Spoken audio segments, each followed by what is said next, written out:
শ্ৰদ্ধাৰ ছাৰ বাইদেউসকল, আজি আমি এইটো ভিডিঅ'ত মানে লাইন নাম্বাৰ, তাৰপিছত building number, census house number আৰু হাউচ হোল্ড নাম্বাৰ এইকেইটা আমি এইটো ভিডিঅ'ত মানে বুজিম।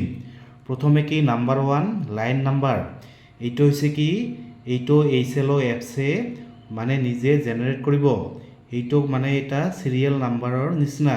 তাৰপিছত number 2 building number, building number মানে হৈছে কি CN number, CN number 1 CN number 2 এনেকৈ এইটো মানে যাব, এইটো মানে নিজে এপছত ভৰাব লাগিব।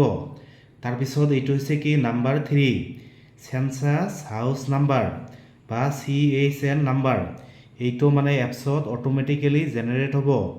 আপোনালোকে এইটো চাই মানে ঘৰত মানে লিখি দিব census house number 0001।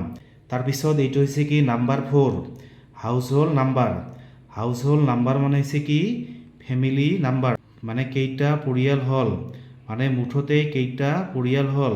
House hold number মানে এপছে অটোমেটিকেলি নিজেই মানে জেনেৰেট কৰিব। এইটো হৈছে কি চেঞ্চাছ হাউচ নাম্বাৰ আৰু এইটো হৈছে কি house hold number.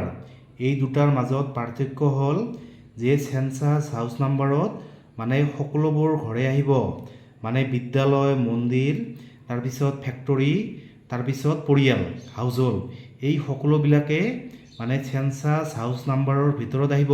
Census house নাম্বাৰৰ ভিতৰত কেইটা মানে পৰিয়াল আছে, এইটো হৈছে কি হাউচ হোল্ড নাম্বাৰ। এই নাম্বাৰটো এপছে নিজে জেনেৰেট কৰিব, এইটো আমি লিখিব নালাগে।